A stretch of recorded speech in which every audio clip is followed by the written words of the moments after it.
Olá! Começa agora o UFSC Entrevista e a nossa convidada de hoje é Anita Benário Prestes. Reconhece esse nome?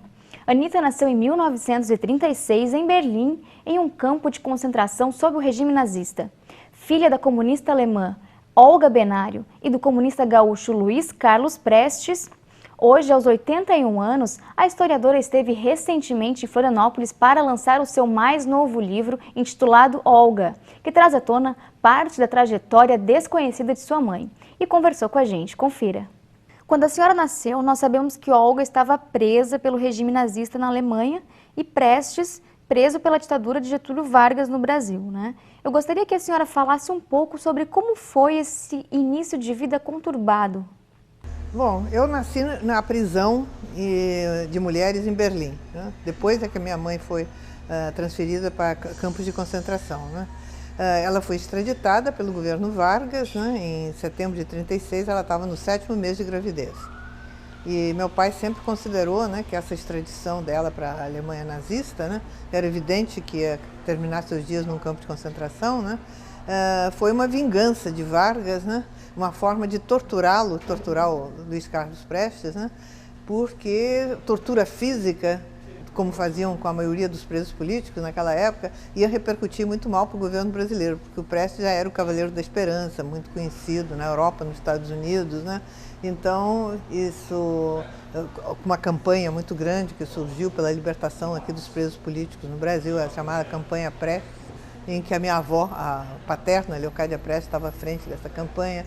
Então, por todas essas razões, meu pai considerava que essa extradição da Olga foi uma forma de torturá-lo psicologicamente, né?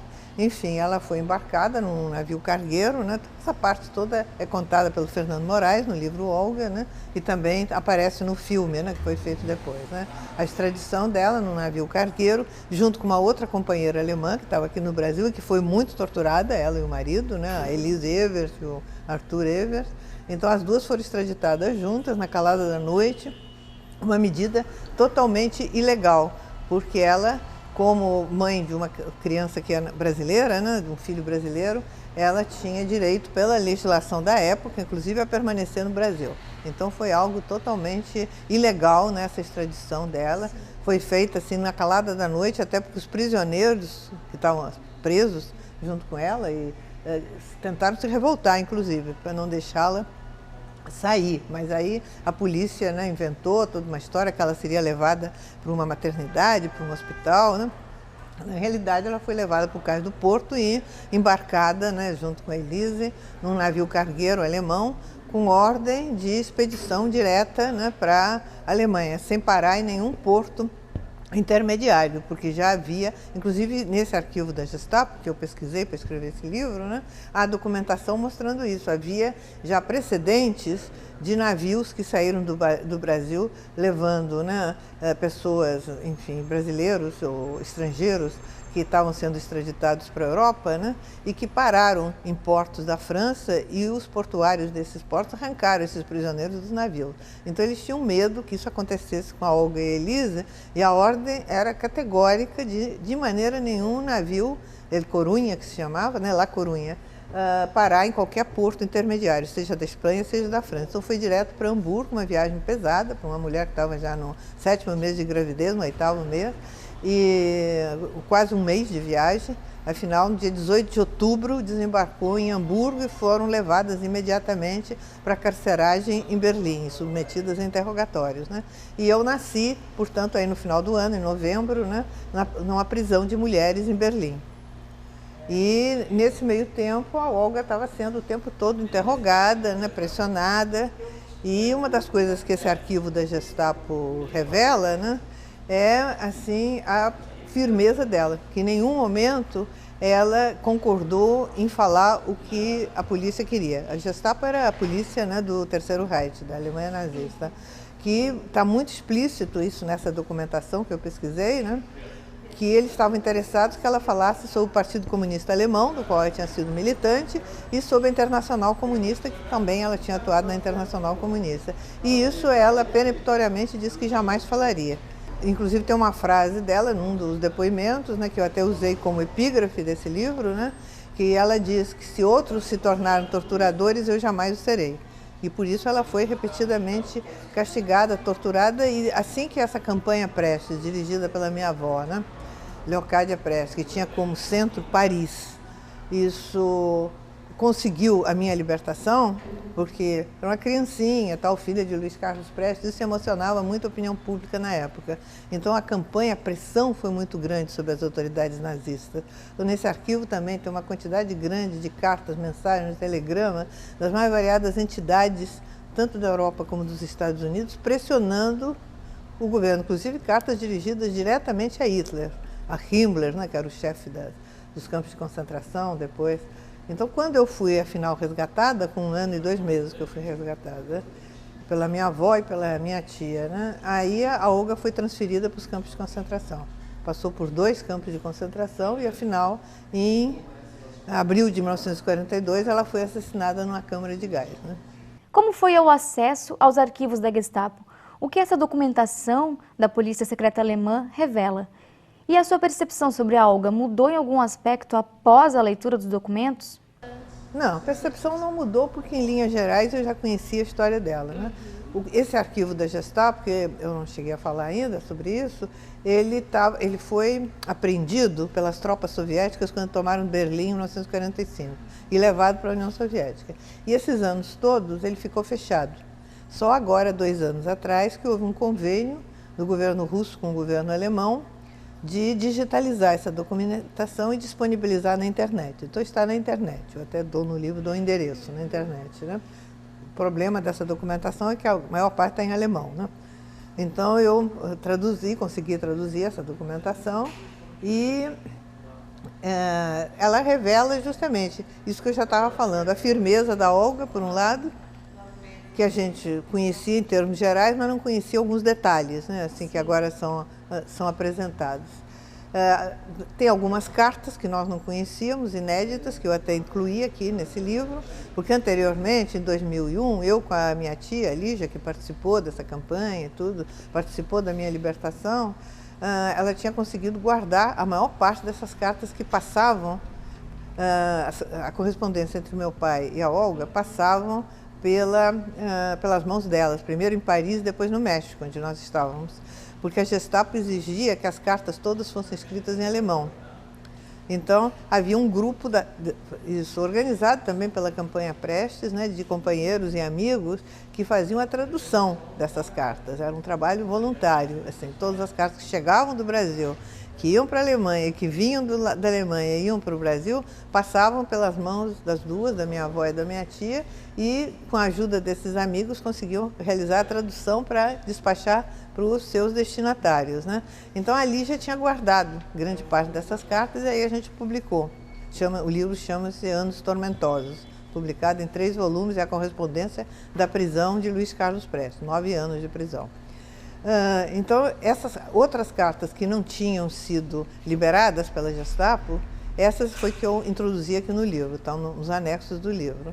E também tem uma documentação interessante que revela quem eram essas figuras da Gestapo, esses homens da Gestapo, né? Quer dizer, eles acabam se autodenunciando, até pela descrição que eles mesmos fazem, detalhadas, né, do comportamento deles, das medidas que eles tomam, né, de uma maldade, uma perversidade, assim, né, a toda prova, né? Então isso tudo aparece assim com muita clareza nessa documentação, dizendo detalhes que a gente não conhecia, embora em linhas gerais, né, a gente já tivesse uma noção. Houve algum momento de grande emoção ou revelação na leitura desses documentos? Não, assim, chocante não. Tem interessante que a primeira carta, que essa a gente não tinha, a Gestapo não mandou, a primeira carta que ela escreve, logo depois do meu nascimento, um mês depois, menos de um mês depois, para o meu pai, né, informando a respeito do meu nascimento. Então é uma carta muito bonita e que também tem uma série de detalhes que eu não conhecia, né? Que aí ela dá assim, hora de nascimento, peso, enfim, uma opção de detalhes, assim, uma descrição que ela faz, né, do bebê e tal. Sim. Então isso realmente é novidade, né? Meio emocionante. Emocionante. E como que foi descobrir as cartas trocadas entre Olga e Prestes? São reveladoras, né? Uma do grande assim, sentimento, amor que existia entre eles e ao mesmo tempo da coragem, da disposição de enfrentar, né? E otimismo, né? Disposição de luta, de resistir, né? E de confiança que dias melhores hão de vir, né? Como foi o tempo que a Olga passou aqui no Brasil? O fato da vinda dela para cá, ou a revolta de 35, influenciaram no desfecho que teve a vida dela? Não, o fato, claro, o fato dela ter vindo para o Brasil, ela veio para o Brasil numa tarefa da Internacional Comunista, né, de acompanhar o Prestes, que era uma liderança conhecida no Brasil, estava voltando para o Brasil e voltando clandestino, porque havia a ordem de prisão contra ele, ele era considerado desertor do exército, então se ele aparecesse livremente aqui, ele seria preso. Então a tarefa era essa, ela cuidar da segurança do Prestes. Ela veio com essa tarefa porque ela era uma pessoa já experiente no trabalho clandestino, tanto na Alemanha como na Europa. Ela já tinha feito cursos especializados, né, mexia com arma, enfim, ela era uma pessoa já preparada lá na União Soviética, viu, para esse tipo de atividade. Então, por isso que ela vem. Na medida em que ela está aqui, ela não é a liderança política aqui, até porque ela está conhecendo o Brasil naquele momento, não sabia português, né? Não conhecia a realidade brasileira, quer dizer, ela cuidava era da segurança do Prestes, dos contatos dele, né? Ele era uma espécie assim de pombo-correio também, fazia contatos, né? E tanto que quando ela é presa junto com ele, né? E 5 de março de 36, né? Depois da derrota do movimento, né? Quando ela é presa, é ela que salva a vida dele, ele sempre falava nisso, né? Porque ela se interpõe entre a polícia e ele consegue que a polícia, pelo menos naquele momento, não atire, porque a ordem era justamente de matar, não era de prender o Prestes, era de matá-lo. E então ele consegue sobreviver, ela se agarra com ele, vai junto com ele, agarrada, eles não conseguem separar até a sede lá da polícia, né? Então com isso ele é salvo, né? E ela não tinha nenhuma acusação contra ela, tanto que aqui as autoridades aqui, policiais e judiciais, não conseguiram imputá-la em nenhum crime, porque não tinha nada, nenhuma atividade subversiva dela no Brasil, a não ser a mulher do Prestes. Então é uma extradição totalmente ilegal, absurda, e que foi, por sinal, né, isso aprovada pelo Supremo Tribunal Federal. Porque tinha um advogado que estava defendendo, né, o Heitor Lima era o nome dele. Ele entrou com um pedido de habeas corpus junto ao Supremo Tribunal Federal. E o Supremo Tribunal Federal não fez nada, quer dizer, não deu parecer contrário à extradição. Então ela foi extraditada com a concordância do Supremo Tribunal Federal. Isso é algo, né, que é importante saber também. Foi extraditada por Getúlio e Filinto Miller, que era o chefe de polícia na época, mas o Supremo contribuiu para isso também, que podia ter dado um habeas corpus. Esse advogado, inclusive, na ocasião, ele escreve uma carta à dona Darcy Vargas, que era a primeira-dama, né, do país, tentando comovê-la, né, e ver se ela, como primeira-dama, podia fazer alguma coisa. Essa carta nem foi respondida. Está lá no arquivo Getúlio Vargas, na Fundação Getúlio Vargas, no Rio de Janeiro, existe essa carta. Não foi sequer respondida ao advogado, em que ele usa toda uma argumentação sentimental e tal, no sentido de mostrar que é uma mãe, né, de um filho brasileiro que está sendo extraditada, que não tem nenhuma acusação contra ela, e mesmo assim ela está sendo extraditada. Mas, não, claro, a decisão já era irrevogável, né, de Vargas de mandá-la para a Alemanha. Quem tomou conta da senhora, já que as crianças na mesma situação, ou seja, nascidas de mães prisioneiras, eram entregues ao asilo nazista sem nome e muitas vezes eram até mortas? Isso depois, né? Porque eu durante 1 ano e 2 meses fiquei com ela. E você vê também a força da solidariedade internacional. Por isso que até de vez em quando eu digo que eu sou filha da solidariedade internacional. Porque se não fosse essa solidariedade, né, essa campanha assim, internacional, uma pressão muito grande, e também a coragem da minha avó, que ela foi 3 vezes à Alemanha, estabelecer contato com a Gestapo, não era recebida, nunca deixaram sequer que ela visse a Olga, embora ela foi acompanhada algumas dessas vezes por delegações de mulheres da Bélgica, da Inglaterra, da França. E mesmo assim, existe nessa documentação que eu pesquisei, tem inclusive documento que diz o seguinte: quem chegar aqui querendo algum tipo de contato deve ser imediatamente expulso da Alemanha. Mas mesmo assim, mas mesmo assim, eu estou dizendo, a Leocádia foi 3 vezes, não chegou nunca a ser expulsa, mas foi assim, destratada, né? Não conseguiu nada do que pretendia.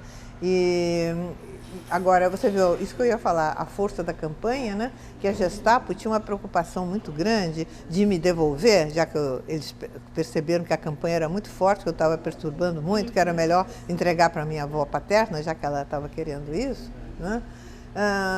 Mas eles queriam me devolver em bom estado. Eu fui privilegiada em relação a muitas outras crianças que nasceram nessas condições e que geralmente o destino dessas crianças era ir para um asilo nazista.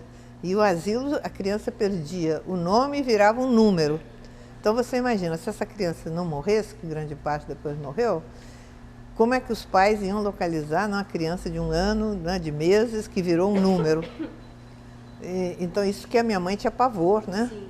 E realmente, quer dizer, foi muito importante essa campanha para me salvar e permitir que ela tivesse leite, pudesse amamentar. Quer dizer, na prisão, as condições não podem ser comparadas com as condições que tinha depois nos campos de concentração. Nós faremos agora um breve intervalo. Não saia daí que já já a gente volta.